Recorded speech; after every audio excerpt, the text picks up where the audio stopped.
gran lección.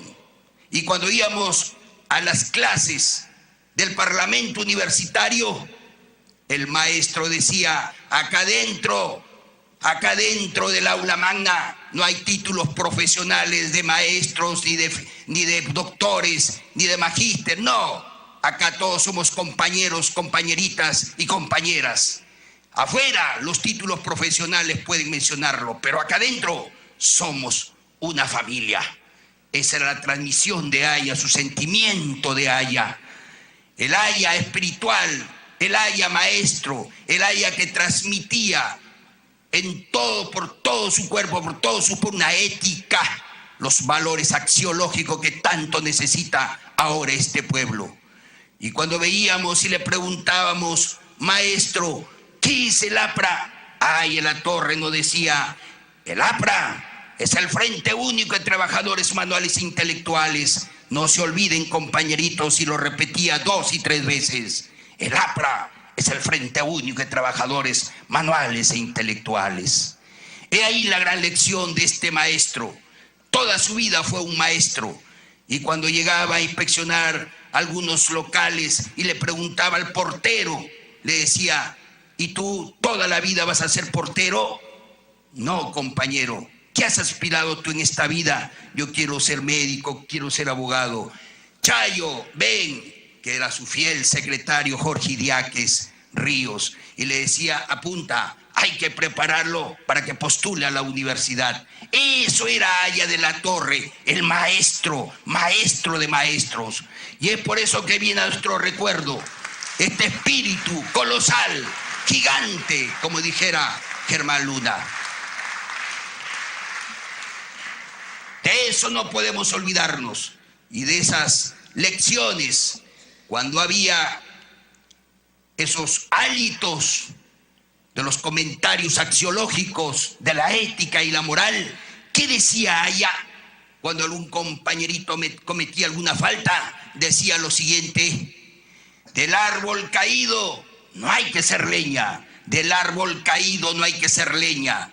Pero cuando no le preguntaban errores mayores de algunos compañeros, Haya de la Torre respondía: maldigo con todo el calor de mi convencimiento a quienes hacen de la política y del Estado vil negociado culpable. Ese era el Haya cáustico, el Haya sancionador, que hay que conocerlo y transmitirlo a las nuevas generaciones de apristas, porque eso hemos recogido nosotros, y ahora que tenemos la misión de transmitir por circunstancia de la vida y de habernos preparado como que hubiera querido Haya de la Torre, es que estamos cumpliendo este apostolado del magisterio de la enseñanza en sus diferentes etapas en las universidades.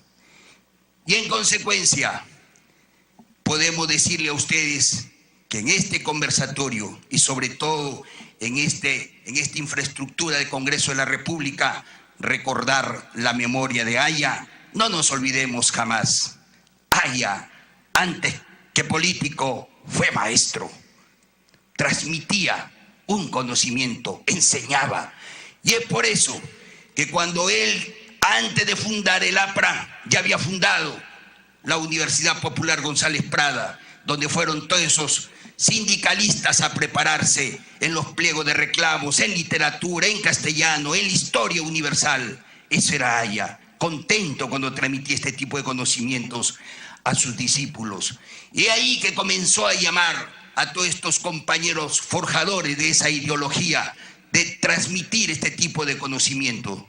Miren, vamos a cumplir 100 años y seguimos siendo fuertes a pesar de la diatriba, a pesar del escándalo, a pesar de mancillar a nuestros compañeros líderes. A pesar de eso, el espíritu de Haya es telúrica, porque transmite potencia, fuerza en quien realmente lo ejerce con cariño. Y aquellos que venimos transmitiendo ese mismo sentimiento y pensamiento de Haya de la Torre, no lo dejaremos jamás, no lo abandonaremos jamás. Ya que veo rostros de algunos de mis alumnos del doctorado y de las maestrías y del pregrado. Han venido y de repente, no siendo apristas, pero entusiasmados en la palabra de este conversatorio que tiene esta mesa sacrosanta. Para mí, porque hay varios años de experiencia el haber convivido con el maestro Víctor Raúl Laya de la Torre. ¿Qué mejor entonces y qué mejor homenaje a estos 38 años? A esa Constitución de 1979, donde habla y dice por primera vez que la sociedad y el Estado tienen como fin supremo a la persona humana. Y en su artículo 2, cuando habla de la persona humana, en ese inciso primero, el derecho a la vida. No hay derechos que no sean fundamentales, que no sea la vida misma de la persona humana. Y cuando vemos y recorría los pueblos del Perú y veía la pobreza del campesino, del trabajador manual, entonces dijo, acá los presupuestos no llegan con oportunidades, entonces hay que hacer. Y encargó a otros grandes compañeros, Javier Pulgar Vidal, que diseñara un cronograma de los que después se llamó los ejes transversales de la descentralización. Y están plasmados precisamente en esa Carta Constitutiva de 1979. Pero por otro lado, el Haya, que siempre defendió a ese trabajador, a todo lo que significara el trabajador manual, plasmado en esa Constitución con brillantez, el derecho a la sindicalización, el trabajo justo, la jornada de las 8 horas, que lo plasmó con mucho entusiasmo y como una justicia al hombre, al filósofo social del siglo XX, al hombre que supo transmitir con su ejemplo las lecciones para futuras generaciones, y a quienes realmente tenemos esa responsabilidad de seguir transmitiendo esa ideología a las futuras generaciones. Considero que Haya, en el último discurso leído que hizo en su vida, siendo presidente de la Asamblea Constituyente, plasma con brillantez el por qué podemos decir que Haya fue el maestro de maestros del siglo XX. ¡Vive el APRA! ¡Viva Víctor Raúl Laya de la Torre! ¡Vive el Perú!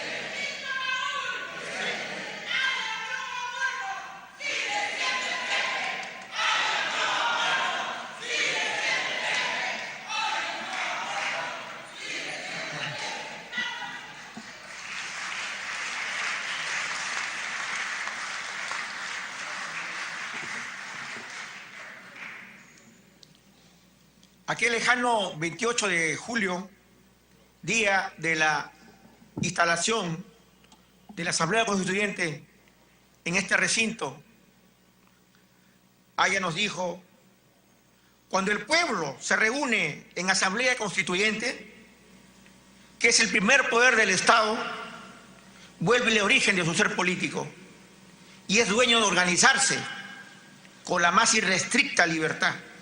Nadie puede fijarle fechas, ni temas, ni actitudes, cuando no sean sus propios integrantes, por la expresión democrática del voto. No reconoce poderes por encima de ella misma, porque es fruto indiscutido y legítimo de la soberanía popular. El jefe,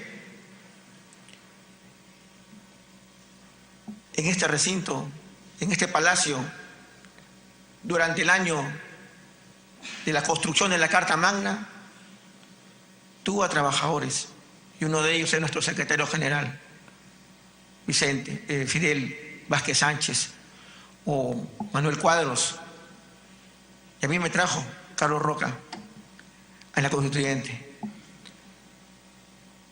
Esta emoción como trabajadores que la realizamos en el seno del primer poder del Estado, que lo dijo Haya en esa oportunidad, es un honor volver a la temática de la Constitución. Nosotros los trabajadores y ustedes, invitados nuestros a este evento, vamos a seguir en el conversatorio.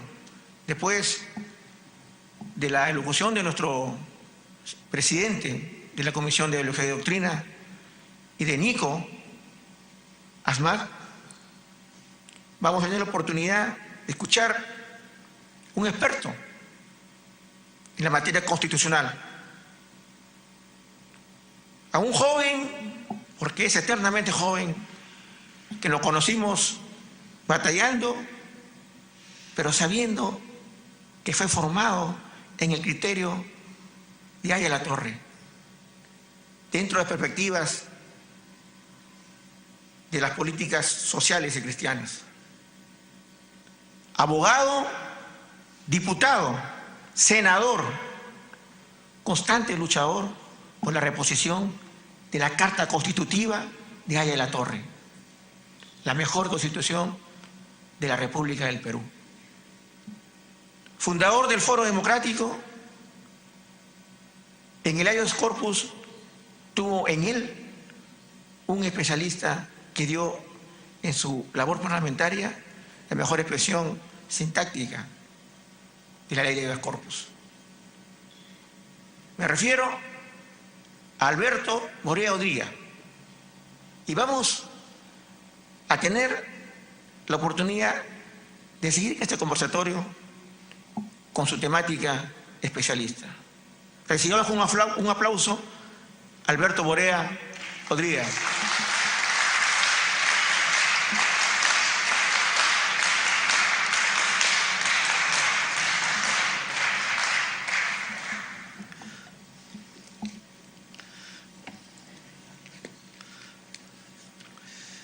Bueno, quiero en primer lugar agradecerle al Mochero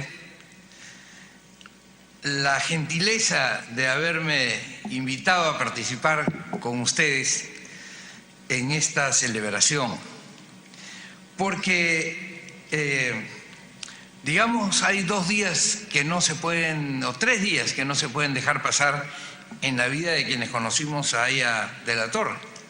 El 22 de febrero, por cierto, el 12 de julio, que es el día en que promulga la Constitución del Perú, y el 2 de agosto, que es cuando, como Seoane lo decía poéticamente, empieza su viaje hacia las estrellas. Y hace poco hemos estado en esta tercera oportunidad, y estos son días que siempre tenemos que reflexionar en él necesariamente, sobre todo quienes nos formamos a la luz de algo que era mucho más importante para varios de nosotros, para mí en especial, que el pensamiento de Aya. Y por eso le agradezco a Fidel que junto con Germán, con Nico, con Carlitos Roca,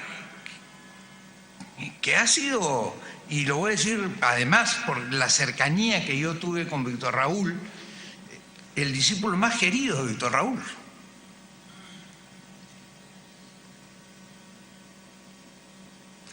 Miren bien lo que les digo. Si alguien representaba al APRA era Carlos Roca. No solo por lo que sabía del APRA y por lo que sigue sabiendo del APRA, sino por el comportamiento ético del que nunca se apartó. Y Aya no se equivocó en eso. Porque Aya era pensamiento, por cierto, pero fue fundamentalmente comportamiento. Yo llegué a Aya de casualidad, como consecuencia de un retiro católico, porque soy un católico practicante, en donde me tocó estar junto con Raúl Arístides, Aya de la Torre, compartiendo ese día de 2 en 2, ponían a los muchachos para que dialogaran sobre los temas religiosos de los cuales íbamos a conversar durante el día. Lo que sucedió en ese retiro fue una cosa muy curiosa. Hablamos solo de política, es decir, hablamos de política. Yo soy sobrino de Manuel Odría y él sobrino de Aya de la Torre. Entonces nos hicimos una promesa mutua. Yo te llevo a conocer a mi tío Manuel y tú me llevas a conocer a tu tío Víctor Raúl. Y así fue como conocí en el año 70 a Víctor Raúl Aya de la Torre, de una manera absolutamente anecdótica. Y lamentablemente yo no cumplí con mi parte de la promesa. No lo llevé a conocer a mi tío Manuel. Y no lo llevé a conocer a mi tío Manuel por una razón, porque ella me cautivó desde el primer día que lo vi. Y yo dije, acá me quedo. Entonces, ¿qué voy a hacer llevándolo a otro sitio a mi amigo Raúl Aristides? Pero me cautivó de Aya no solamente lo que ya sabía que él sabía, su obra. Yo era estudioso, por cierto, en la universidad y había leído algunas cosas, pero fundamentalmente su actitud frente a la vida y su comportamiento que hace una ecuación entre lo que dice y cómo vive. Y cuando terminé de leer, a los pocos días de haberlo conocido, porque me devoré los 2 tomos de Felipe Cocido del Pomar en un libro que todos deberíamos de leer, que se llama Víctor Raúl, justamente, un libro de Felipe Cocido del Pomar. Entonces decidí que ahí tendría que hacer política. Yo había sido cercano a Héctor Cornejo en la democracia cristiana, porque naturalmente yo vengo de una familia demócrata y una familia cristiana, y en consecuencia era fácil juntar los 2 términos. Pero Aya era de una integridad personal que trasuntaba precisamente todo aquello que decía. Cuando leí Felipe Cocido del Pomar y vi que un hombre tan importante podía ser tan sencillo como era Aya en el trato diario con nosotros, entonces anclé con él y estuve con él, por cierto, hasta su muerte. Hasta su muerte física, porque para mí nunca ha muerto Víctor Raúl, y ustedes me escuchan a cada rato en cuanto medio de televisión puedo salir. Jamás escucharán una palabra de crítica mía a Víctor Raúl Aya de la Torre, porque fue el que me formó y el que me enseñó a querer a fondo al Perú, como lo he querido en las buenas y en las malas. Es decir, cuando ha habido democracia, cuando he sido diputado, cuando he sido senador, cuando he sido presidente de la Organización de Estados Americanos del Consejo Permanente y cuando he tenido que luchar contra las dictaduras. Primero con él, en la década de los 70, con Carlitos y con todo el grupo de compañeros que teníamos que ir a las conferencias a donde Zimmerman, Víctor Riveros y otros esbirros de Velasco y compañía se la pasaban despotricando de la democracia, porque se habían comprado el discurso, lamentablemente, de Carlos Delgado, de la democracia social de participación plena, de la cual, por supuesto, ya nadie se acuerda, y que, digamos, era el discurso que ellos todos los días repetían.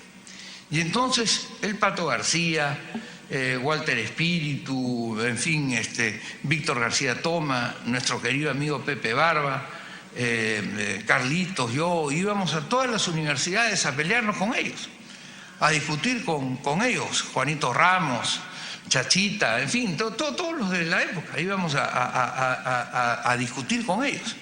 Y terminábamos, por cierto, muchas noches en seguridad del Estado, ya lo creo, donde éramos casi huéspedes, digamos, no diría cotidianos, pero regulares, digamos, regulares, ¿no es verdad? Íbamos con bastante frecuencia. Por cierto, eran otras épocas, al día siguiente ya estábamos, ya habíamos salido, era como una suerte de muchachos, no se había malcriado. Además había muchos oficiales que eran apristas y que en consecuencia pues casi que ya quédate ahí tranquilo, no, mañana sales. Era una cosa más o menos así, ¿no? ¿Verdad? En esos años.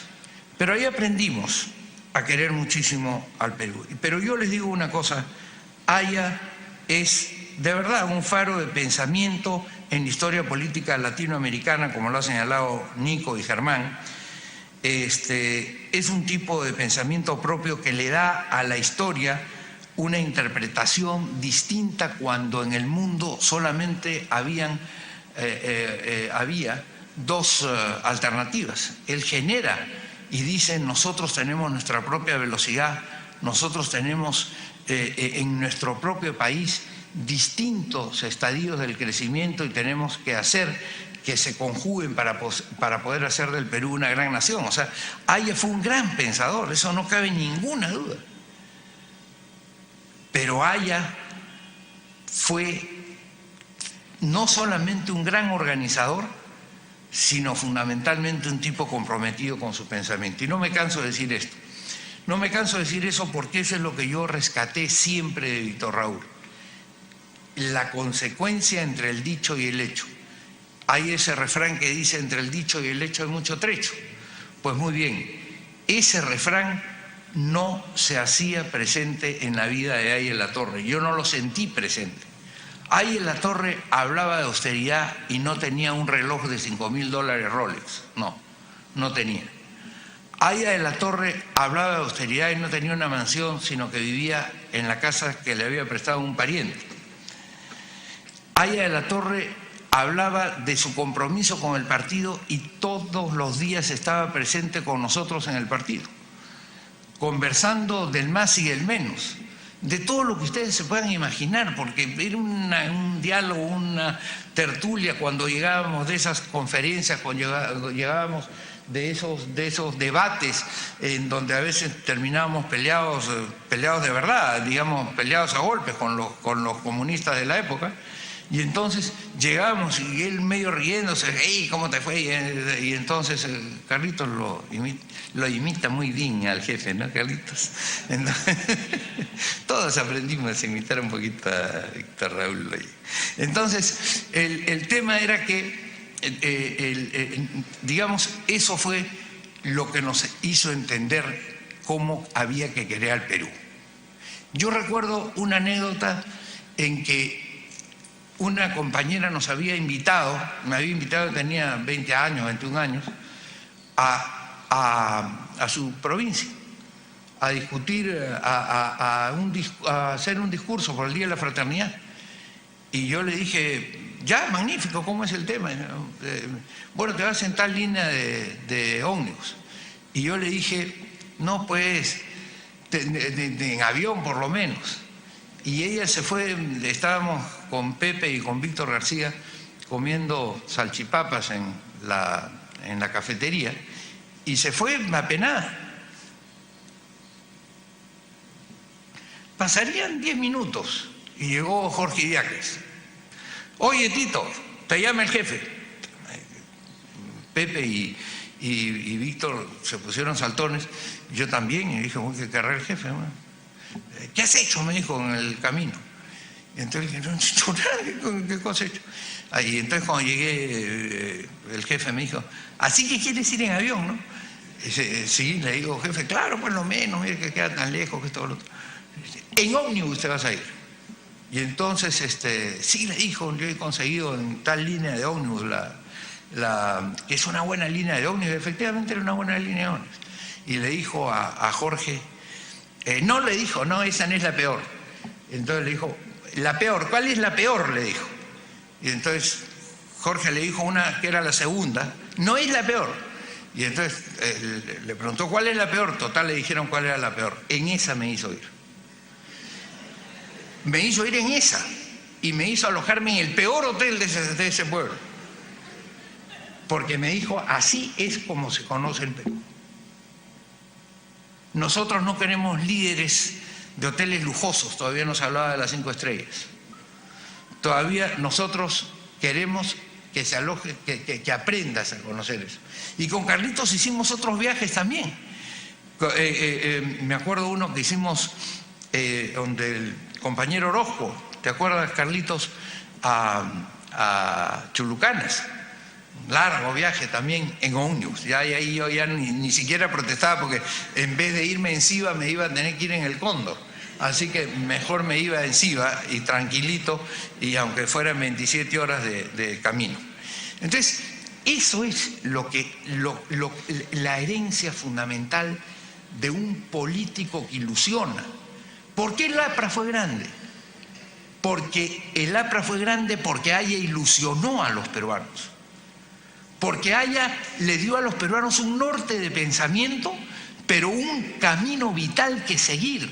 Y por eso la gente murió en las revoluciones. Por eso los compañeros lo seguían fielmente e iban a la cárcel por él. Y por las ideas que él representaba, pero fundamentalmente porque sabían que estaban avaladas por una persona en la cual ellos podían confiar y que en consecuencia no estaban entregando su vida por nada. Y eso es, y les digo con pena, porque yo cada vez que hablo con mis compañeros, con mis ex compañeros, les digo, vengo a hablar con ilusión y con nostalgia, con las dos cosas. Y yo les digo, eso fue lo que nos dejó eventualmente y les dejó a los apristas, la posibilidad de vivir con ilusión. Pero no se puede vivir con ilusión cuando los dirigentes políticos que han jurado una lealtad intensa con el pueblo terminan después enriquecidos, sabe lo Dios de qué manera, llenos de propiedades que uno no conoce cuál fue su origen. Entonces, ¿qué ilusión podemos tener en eso? ¿Qué ilusión pueden los jóvenes rescatar de ese pensamiento que un tipo puede ser brillante pensador, pero si no plasma eso en obras, si no plasma eso en ejemplo, no va a convencer a nadie? Porque se puede hablar muy bien, y normalmente quienes hemos conocido de cerca hablamos bien, digamos, algo nos quedó, tan brutos no somos, ¿no es verdad? Y entonces nos comunicamos bien con la gente, pero la palabra convence, pero el ejemplo arrastra. Y ese ejemplo es el que tiene que volver al partido de Víctor Raúl para que el partido de Víctor Raúl no sea menos del 5%. Yo quisiera que eso pasara. No estoy aquí para ayudarlos, la vida me llevó porque ustedes no quisieron, porque en el año 80 me dijeron que me fuera. En un pleito tonto en el cual hoy día ustedes deberían de recapacitar y reivindicar la figura de Andrés Townsend. Uno de los más importantes pensadores que, al igual que Ramiro Prealé, porque Ramiro era igual que Andrés, Ramiro nunca, ni Andrés nunca se enriquecieron de la política. ¿Y por qué está Andrés fuera del Olimpo del APRA? Yo soy testigo porque yo he estado con Andrés, ustedes saben. Andrés nunca quiso romper con el APRA, nunca. Pero lo empujaron del APRA. Esa es la verdad. Resuelvan ese problema histórico, porque además es un problema de justicia. Es un problema que ustedes tienen con su propia identidad. Pero precisamente en ese año tan fructífero que es el año de la Constituyente, que es el año de la Constitución, Víctor Raúl me encarga a mí, que era un joven profesor universitario de 20 y tantos años, junto con Luis Felipe Rodríguez Vildósola y con Jorge Lozada Estamburi, de preparar el proyecto de constitución del Partido Aprista. Y nosotros lo preparamos. Yo tengo el manuscrito todavía en mi estudio. O sea, porque ya no había computadora, antes había que escribir a mano. Muy bien. Y entonces yo fui testigo, por cierto, menos testigo que Carlos, que estuvo en la propia mesa directiva. Yo fui testigo de todo el esfuerzo que se hizo por plasmar en realidad, digamos, en mandato, porque esa es la Constitución, el pensamiento posible que podía establecerse en un documento que tenía que ser plural. Porque lo más importante de la Constitución del 79 fue el pluralismo, la tolerancia, el acuerdo entre gente de distintos pensamientos. Antes los peruanos siempre nos peleábamos. En la Constitución del 79 se comienza ese enhebrar un país juntos, con Bedoya, con los odrillistas, con Cornejo Chávez, de quien yo era un gran admirador y del que hablaba en los parlamentos universitarios, y algunos compañeros me decían, ¿cómo habla de Cornejo? Y cuando venimos a la Constituyente, y Carlito seguramente lo va a recordar, Haya y Cornejo se vuelven inseparablemente ¿cómo les puedo decir?, admiradores uno del otro.